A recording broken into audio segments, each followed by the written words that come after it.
that's a good shout. Wicket নেওয়ার পর এক অদ্ভুতুড়ে উদযাপনে মাতলেন ডেল স্টেইন। ব্যাটারকে সাজঘরে ফিরিয়ে স্টাম্পকে ক্রাচ বানিয়ে খুঁড়িয়ে খুঁড়িয়ে হাঁটলেন। বোধহয় বোঝাতে চাইলেন, না, আমি এখনও বুড়িয়ে যাইনি।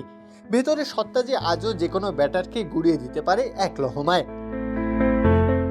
সেই চিরচেনা রান আপ, নিখুঁত রিলিজ আর ব্যাটারের খেল খতম। ডেল স্টেইনের চোখে মুখে আগ্রাসন, উইকেট তোলার পর বুনো উদযাপন। সে সময়টা ফুরিয়েছে ঠিকই, বয়সও বেড়েছে, তবে ফুরিয়ে যাননি স্টেইন। ওয়ার্ল্ড লিজেন্ডস প্রো টি-20 লিগে মহারাষ্ট্র টাইকুনের হয়ে খেলছেন স্টেইন। এদিন দিল্লি ওয়ারিয়র্সের সাথে খেলতে নেমে 161 রান তোলে তার দল। বড় রানের চাপ নিয়েই ব্যাটিংয়ে আসে দিল্লি, তবে সেই চাপের ওপর চাপ আরও বাড়িয়ে দেন স্টেইন। ইনিংসের দ্বিতীয় ওভারে বল হাতে আগমন ঘটে স্টেইনের। ওভারের তৃতীয় বলেই ইয়োগেশ টাকওয়ালাকে লেগ বিফোরের ফাঁদে ফেলেন, আর সেই পুরনো দিনের মতো হাতকে মুষ্টিবদ্ধ করে দৌড়াতে থাকেন।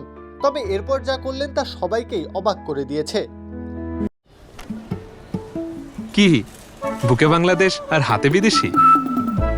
এই যে হোয়াইট প্লাস প্রো সেনসিটিভ স্কয়ারের। দৌড়ে গিয়ে স্টাম্প তুলে নিলেন, এরপর সেই স্টাম্পকে বৃদ্ধ বয়সের লাঠি বানিয়ে ফেললেন। খুঁড়িয়ে খুঁড়িয়ে হাঁটলেন কিছুক্ষণ। সতীর্থ, প্রতিপক্ষ কিংবা দর্শক সবাইকে এক আনন্দ উল্লাসে মাতালেন স্টেইন। এদিন 4 ওভার হাত ঘুরিয়ে মাত্র 10 রান দিয়ে বাগিয়ে নিয়েছেন 2 উইকেট। যদিও দলকে হারতে হয়েছে শেষ পর্যন্ত, তবে সব ছাপিয়ে স্টেইনের উদযাপনটা দিনের সেরা ঘটনা হিসেবেই রয়ে গেছে। প্রত্যহ কাব্য, খেলা 71।